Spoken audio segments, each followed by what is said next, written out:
What's up, rockers? Welcome to another episode of the Talk Louder podcast, where we geek out on all things rock and roll. Hit that subscribe button on our YouTube channel. Leave us your likes and comments. You can also leave likes and comments on our Facebook page. Follow us on iTunes, Spotify, Instagram at talklouder_podcast. And, of course, our website, talklouderpodcast.com, where you'll find links to all our previous episodes.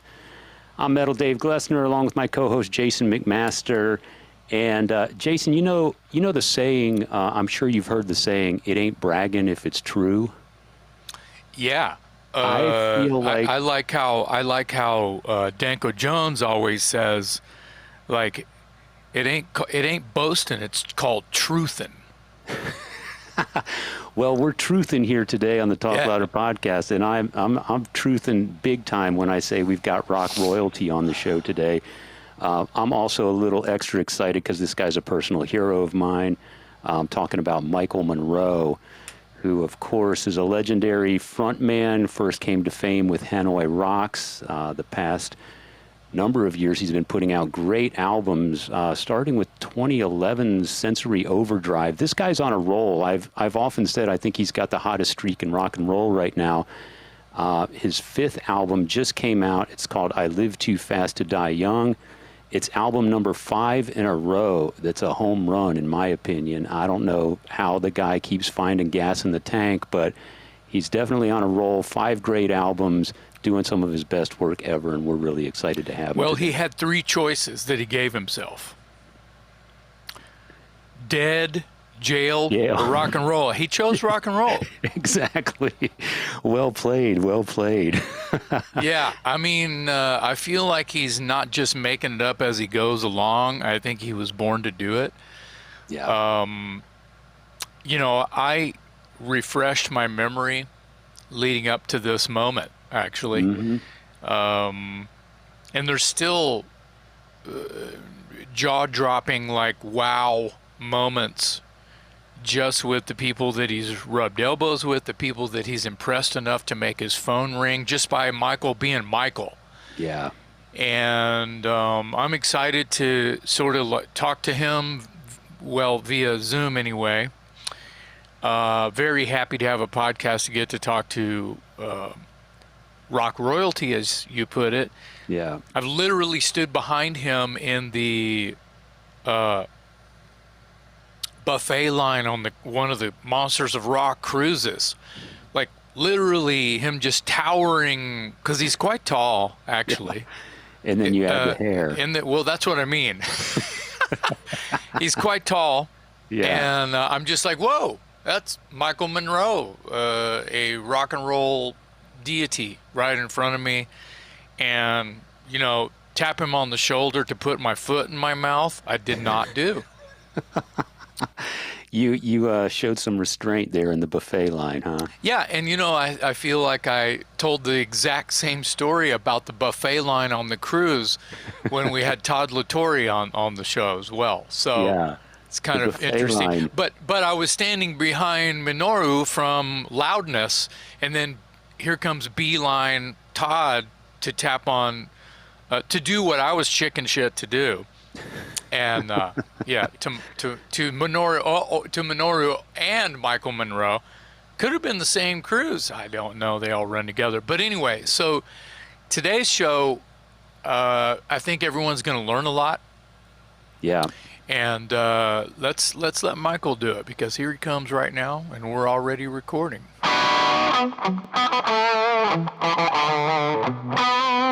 Hello. Hi, hello, Michael. We got your microphone. Yeah, can you hear me all right? Yeah, I can hear you great. Can't see you. Yeah, bottom left. There he comes. There he is. Hey, buddy. Look at that guy. How are you? Always looking like $1 million, ain't he? Yeah, looking great. Thank you. Yeah, thanks for joining us, Michael. This is a huge honor for both of us. I'm a big fan, and I know Jason is as well. So we appreciate you taking the time to be with us today. I know we've only got 30 minutes or so, 20, 30 minutes, so we'll keep it tight and cover as much ground as we can with you. First of all, let me say happy belated birthday. Oh, thank you. Thank you. Didn't you, what was it, just a couple weeks ago, wasn't it? Yeah, June 17th. June 17th. And how did you celebrate? Were you already out on tour? Yeah, we were opening for Alice Cooper in Germany, in Zwickau, Germany. And it was the greatest birthday ever. Alice invited me to sing Schools Out with him, and then he had a cake brought on stage, and he sang Happy Birthday to me with the audience. And I was like, yeah, the best birthday ever. Can't get better than that. That's tough to beat, man. Yeah, that's a good day. Yeah. That was a great day. I was blown away. Thank you, rock and roll, right? Yeah. That's right. That's right. And Alice Cooper, you also just recently celebrated an anniversary. I wanted to say congratulations on that as well. yeah, very well. You mean I've been married for 19 years now? Yeah, Wow, congratulations. fantastic. Thank you. Congratulations. Life is good when you're Michael Monroe. How about that? Yeah. Let's talk about your new album. It's called "I Live Too Fast to Die Young," and you know I have a website called Too Fast to Die. I noticed that. Yeah. Great minds think alike. I guess right. there you go. Good hair thinks alike. And I like the Dead Boys shirt you're wearing there. Yeah. In honor of your friend, and I'm a fan, of course. So, we'll get to Stiv in just a minute. And Thin Lizzy is cool too, man. Yeah, we're not too bad. You know, we're dressed okay for a couple of slobs. Yeah. Hey, We don't look as good as Mike, but hey, you know, you got to wake up pretty early to look that good. Yeah. Great. What time? Where are you calling from, and what time is it there? It's 6:45 here. It's in Finland. I'm in Finland. Oh, Okay. my gosh. So not 7 in the morning. Not 7 in the morning, no, 7 p.m. Yeah, dinner time. Okay. Yeah, Okay. Good. So let's talk about your new album, "I Live Too Fast to Die Young." I mentioned that I have a website, so the title caught my eye right away. And then as I'm listening to the song and I'm listening to the lyrics, it kind of sounds to me a bit like a mission statement for Michael Monroe. It's like, I'm moving far too fast to slow down and die. Is that accurate? Yeah, you could put it that way. Yeah, that's a good way of putting it. It's too late for him to die young anymore. I just turned 60, so so I might as well keep going. Yeah. But yeah, it's reinventing the old cliche, as we know. You know, too fast live fast, die young. It's the old cliche. Nothing cool about dying, and it doesn't even help sell records anymore because it's too common. Too many people. Yeah. Right. Yeah. So it was. Well, and I always say the songs don't sing themselves. Right. Yeah. So you not the song. have to stay here and sing the songs because they don't sing themselves. I intend to. Yes. Yes. I'm not going anywhere, and yeah, that's true. You have Slash actually plays on the title track. He guests on guitar.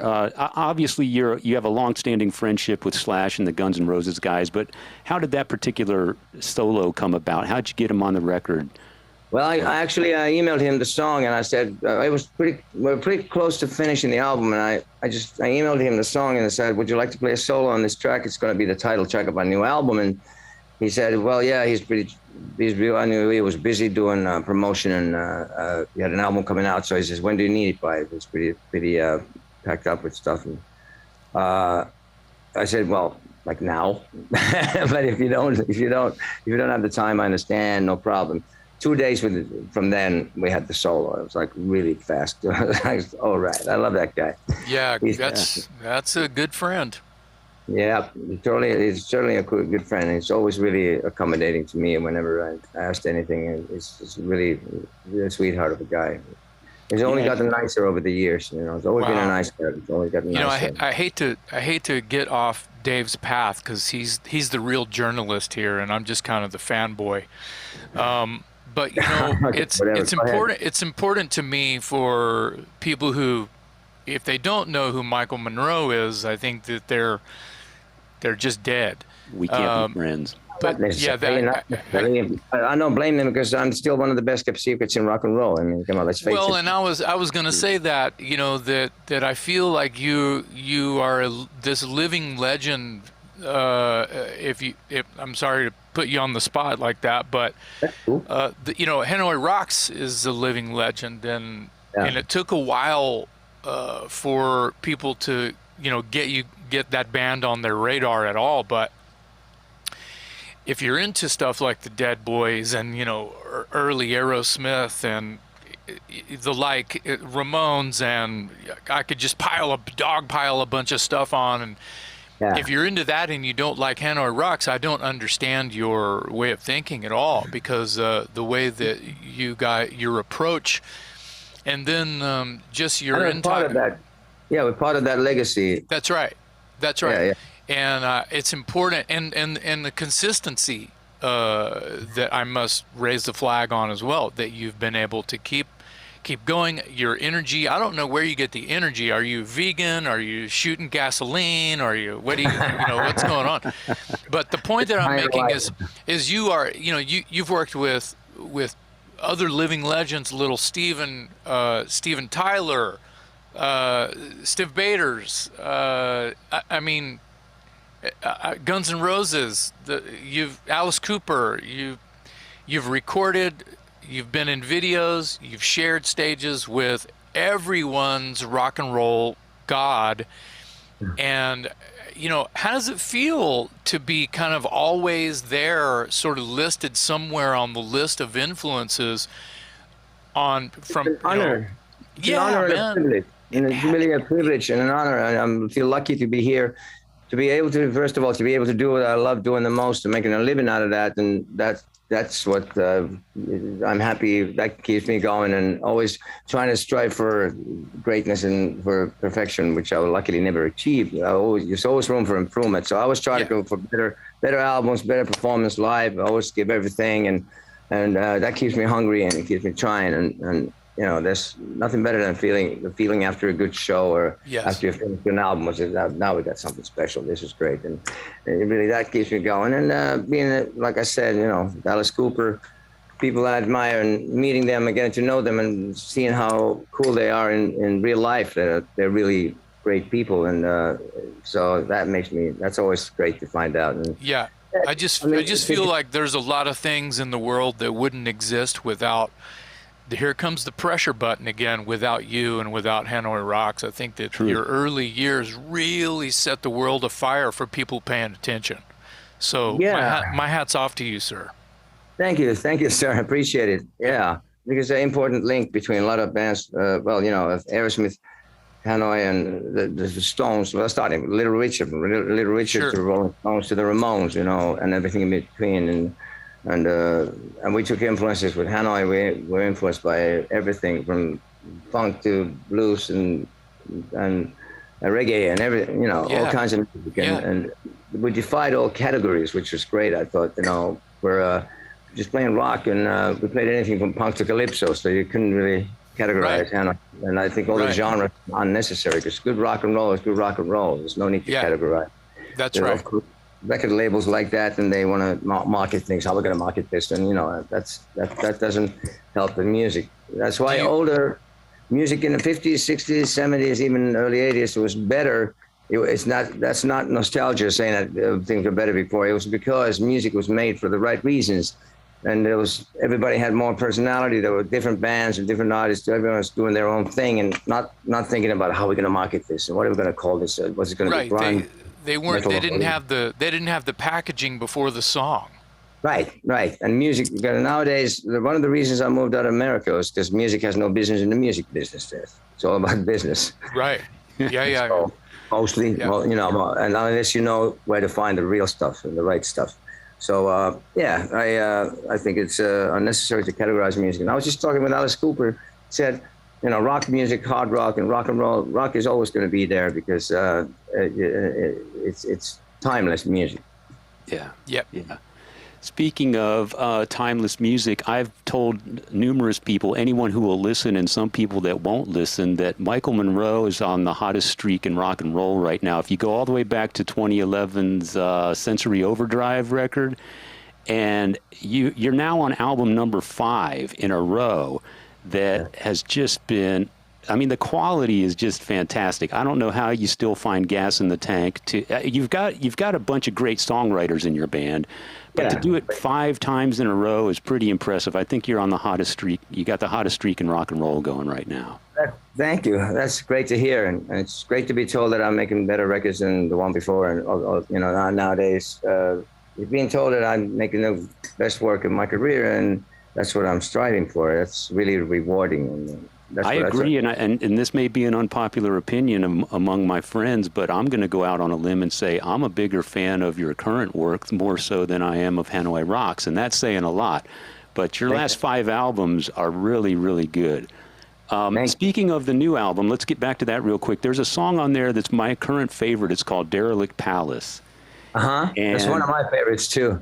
Oh, well, see, there's that great minds thing again. There's something going on here.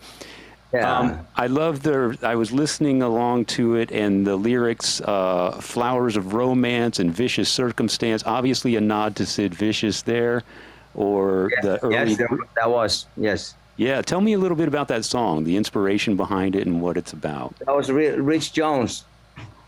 He came up with that one. It's about people who get a little bit too much into drugs, and before you know, they kind of disappear from all the people and things that they used to love, and you're gonna get estranged. You know, it's about someone falling for addiction, but it has a lot of. I mean, musically, it's very lots of a new church comes to mind. Yes. A little bit, Yeah. right? And a lot of air, right? And a lot of air and ear candy and kind of. It's a very different type of song for us. Which there's a lot of songs on this album that are very different from what we've done before, and therefore it's great to have that variety and to keep it down to 11 songs. I'm happy you managed to do that. It's just kind of the kind of record you want to hear again after it's over. But yeah, Derelict Palace really was a special one. It's one of my absolute favorites, and I think that should be a single, maybe later. Get it out as a video or something. We'll see how things go. It's a great song, and I love that you mentioned Lords of the New Church, because that's kind of the vibe that I got from that song. There's another song on the album that's a little different for you.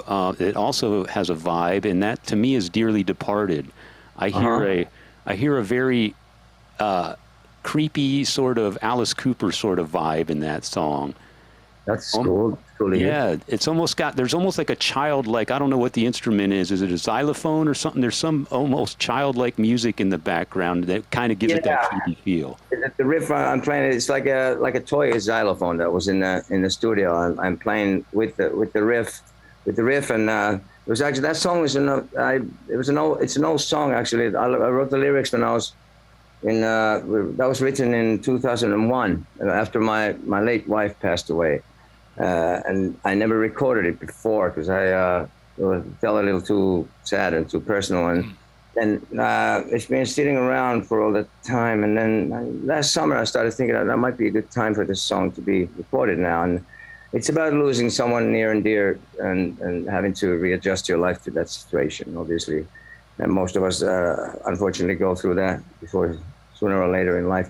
But I had a bridge in the song which I got rid of, and it was supposed to be played with the band, but then I got rid of the bridge and I sent an acoustic version to the guys, and I thought, what do you think? And then Sammy also knew my late wife, and we had some nights in New York in my apartment on the 3rd Street. We used to hang out all night, and I had this certain vibe, and we had this heavy, cool discussion, conversations and about books and everything about art. And so Sammy it was Sammy's musical approach to have it like without the band, or with just that kind of Spanish vibe and the whole sort of haunting atmosphere that he has. He sent me the music. He made a demo of the music like that, and I said, "That's it. This is the last song of the album. Perfect finisher for the album." So then that's how it came together, and obviously it's heartfelt, and it's a perfect ending. It is.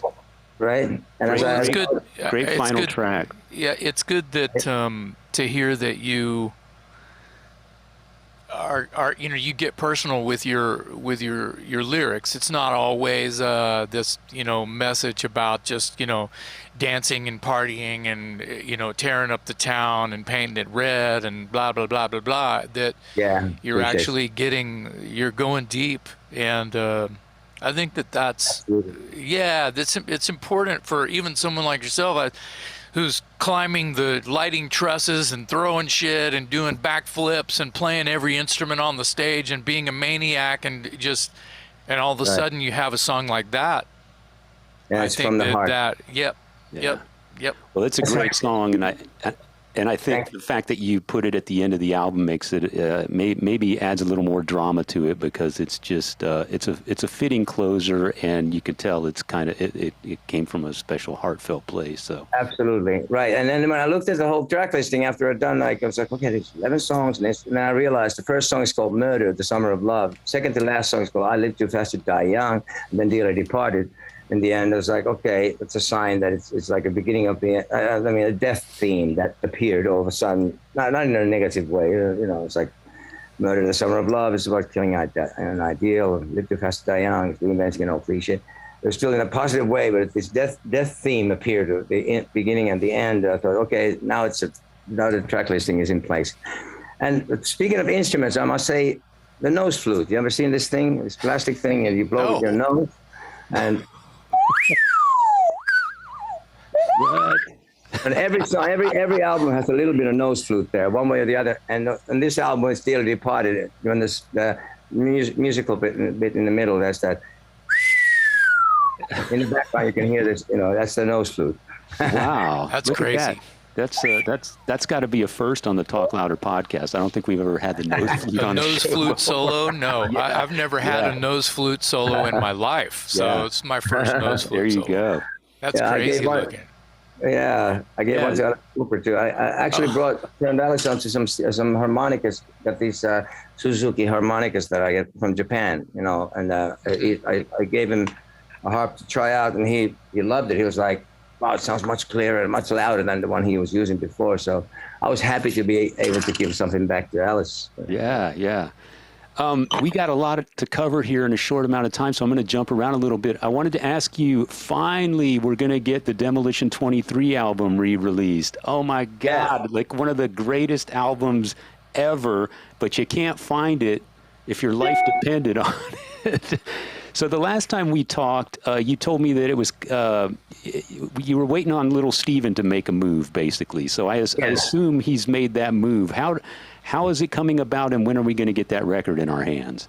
Well, it's already been remastered. I was there, and it's sounding better than before. Even it's got more drums and it's more beef to it, and it's coming out on vinyl and CD and digital, all the forms, and most importantly, physical product. It was never out on vinyl before, so that's coming out in October this year. Okay. It's going to be released. Nice. Yes. Awesome. We did redid the artwork too. Rich Jones, who does our artwork too. Rich Jones did the artwork, and I dug out some old pictures and everything. It's going to be a great package and everything. So I know. Cool. I speak for many people when I say it is so good to know that album is going to get a second life that it deserves. Yes. Yeah. Also, the 3 bonus tracks, the 3 demos that we made before we went into the studio, we recorded Hammersmith Palais, Dysfunctional, and Scum Lives On. There was demos that were recorded at the Baby Monster on 14th Street before we recorded the album. So those are included in the end.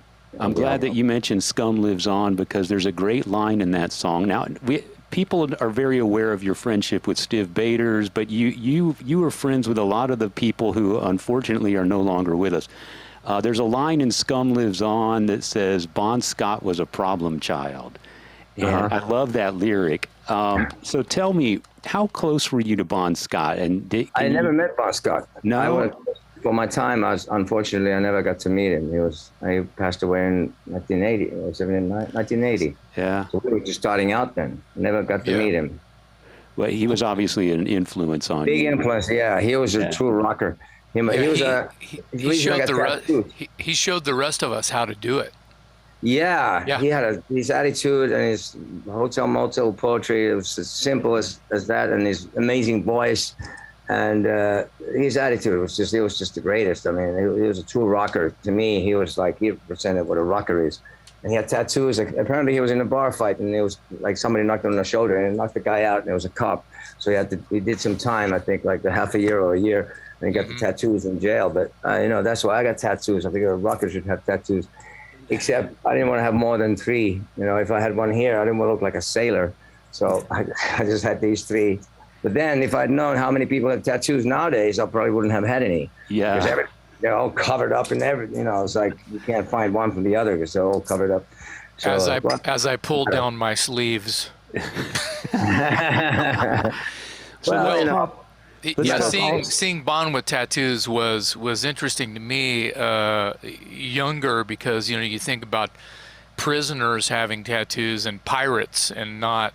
Well, yeah, Bon was a rock and roll pirate for sure. He almost like sang outlaw. like a rock and roll pirate. He even had the parrot.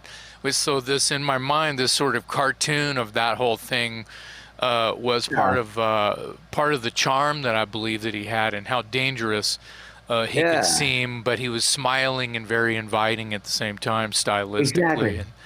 Good analysis, and that's what rock and roll has always been about: being an individual outside the law and outside society. Yeah, And Bon was the lightning bolt.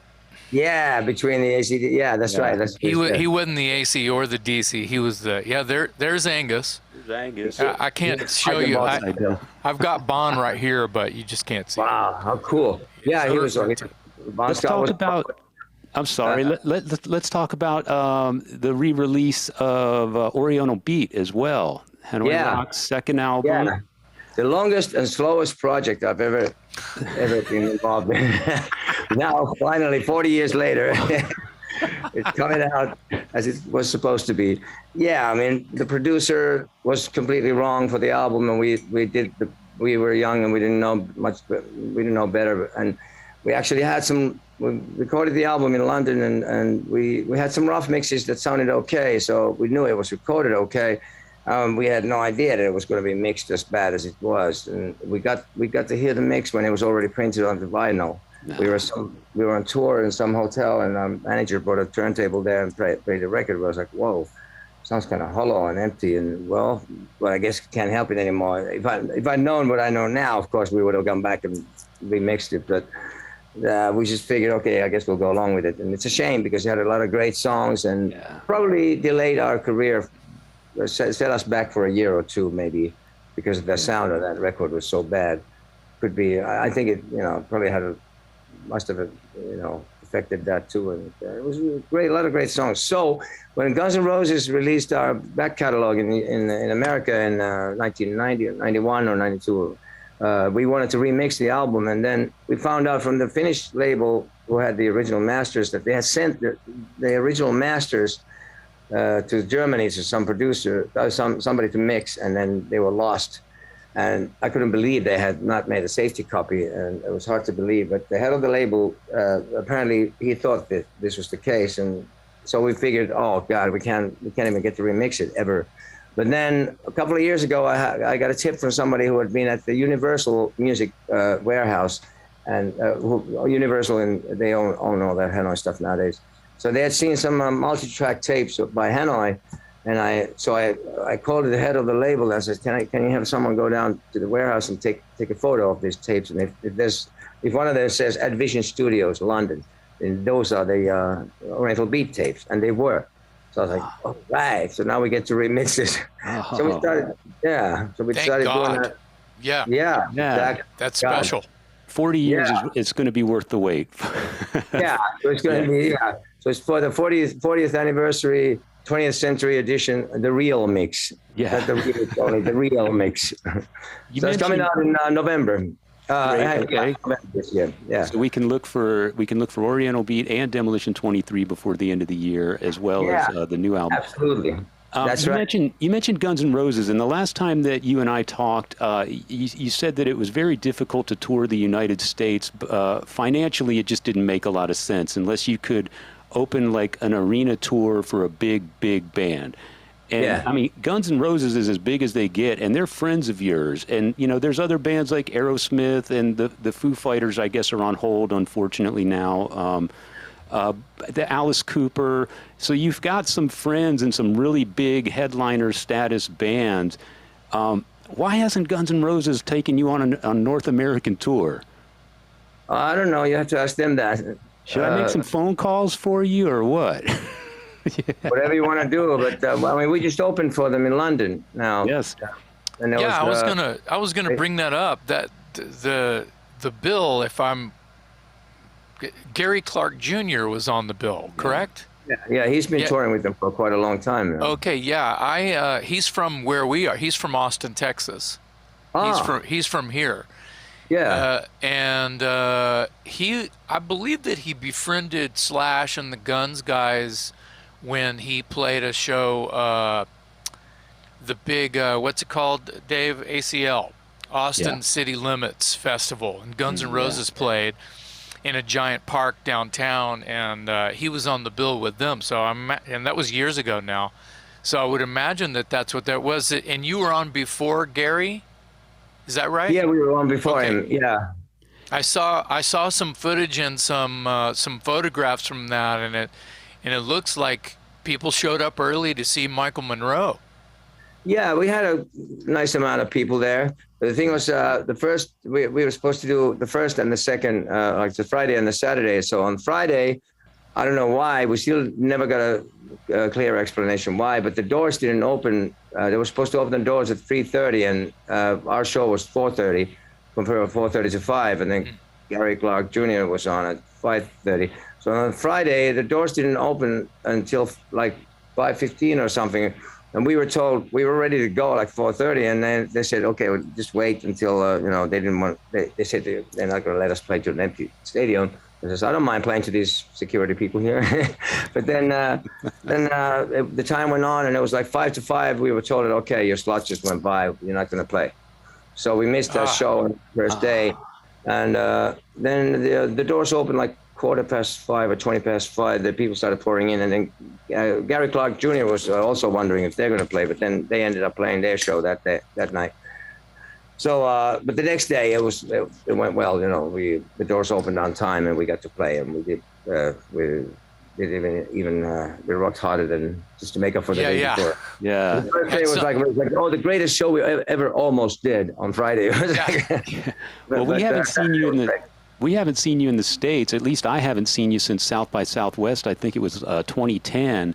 And you played in a small club, did a daytime show, and Cheetah Chrome came out and played with you. Yeah. And it was one of the best shows. Yeah, was it Rusty Spurs or something? That's it. Yeah. A place that I never go to because it's usually I think by day or by night it's a gay cowboy bar. So it was not the kind of place. Yeah, that's so rock and roll to me. You know what's gonna drag me into a gay cowboy bar? Michael Monroe. That's so rock and roll, man. And that was one of the best shows I've ever seen. So real quick, I know we got to let you go. So chances are we're not going to see you in the States anytime soon, unfortunately. Well, we played there after that, but mainly, New York, LA, and some Midwest gigs. But last time we played it. And you've done Monsters of Rock cruise a couple times. Yeah. That's going to happen next year. I've stood behind you in the buffet line. Okay. On the cruise. Yeah. Okay. One last thing, and then we got to let Michael go. But I wanted to ask, you've got a documentary that was well underway. I mean, there was actually a trailer out for it, and from what I understand, that project is no longer happening, and you're now shifting, and you've got a new team in charge of your documentary. What's the status on your documentary and your book, by the way? It was sorry. And your book. I want to know about the documentary and then the book real quick. Yeah, the book is in the process of being translated right now. I'm on somebody who's that's in the works. I've been working on that for a few years, but now it looks like it's finally going to happen. But the documentary I started with somebody else, and that was never finished. And I finished my collaboration with that person like 2019, and then I met this other guy who's really got a great vision. And you only make a documentary like that once in a lifetime. So we've been working on that for 2 years now, and he was actually with me. The crew was with me in Milan. We had a great clip with Alice Cooper in the hotel. Me and Alice talking at the hotel. I let him talk mostly and talking about the state of rock and roll. And he's telling me all these cool stories about, the early days in Detroit with Iggy Pop, Iggy and the Stooges and MC5 and Alice on the same bill, and Ted Nugent and Jimi Hendrix Jimmy was the one who suggested that Shep Gordon started managing them, and it was so amazing to hear all this cool stuff. And we have it's really, this documentary is going to be more digging into my personality more getting deeper in as opposed to like listing all my achievements and stuff. And it's you know, this guy Pete Eklund, he's got a really good vision. So that's going to be finished by coming out in 2023. I don't know the exact month or day, but it will be coming out next year for sure. And it's going to be really, really good look into who I am. I'm very much looking forward to that. Yeah, absolutely. Yeah, that's going to be great. Yeah, Yeah. really good. Fantastic. So, all right, Michael, I know we got to let you go. We've hit our limit here. We could talk to you for a month, but I know you've got better things to do. happy to, man. It's great. Oh, it's nice talking to you guys. Congratulations on another great record. We'll look forward to your Demolition 23, the re-release of Oriental Beat. Yes, we'll look I hope forward we get to tour in your America before too long. And yes, and I hope to see you in America real soon. yeah, Thanks so much for your time, Michael. I appreciate it. On behalf of my co-host, Jason McMaster, I'm Metal Dave, along with our very special guest, rock royalty, Mr. Michael Monroe, today on the Talk Louder podcast. Thank you so much. Thank you, man. We appreciate you.